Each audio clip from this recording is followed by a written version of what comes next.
Pemirsa hasil rapid test nenten presida kedadosang ukuran krama positif, wiadin negatif saking COVID-19. Santukan kejantanang rapid test wantah mereksa daya imunitas boyo virus sane wenten ring angka.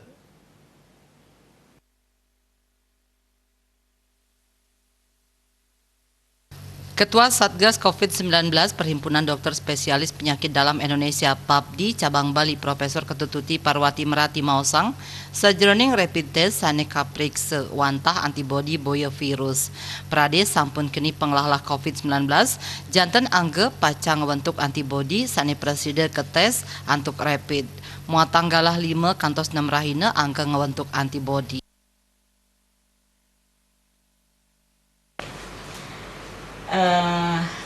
Tentang akurasi rapid test ya, memang ini rapid test itu kan tes cepat.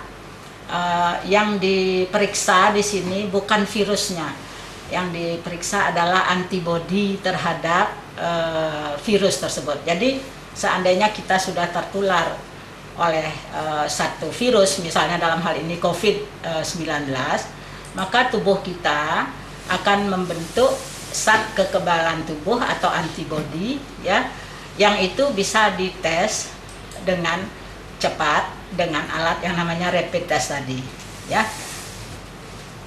Jadi sebenarnya kalau tubuh kita telah diinfeksi oleh satu virus, dia tidak bisa antibodinya segera dibentuk hari itu juga, tidak. Jadi perlu sekitar 5-6 hari untuk tubuh membentuk antibodi.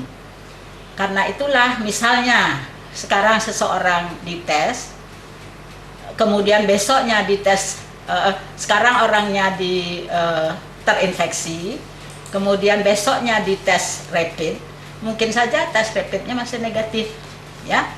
Tetapi kalau dites kemudian mungkin 5-6 hari atau seminggu setelah dia terinfeksi, maka tes rapidnya akan positif.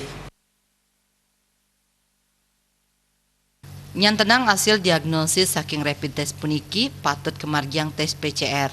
Sajroning tes PCR sane kaprikse wantah virus mawinan presiden nyantenang positif wiade negatif keni virus.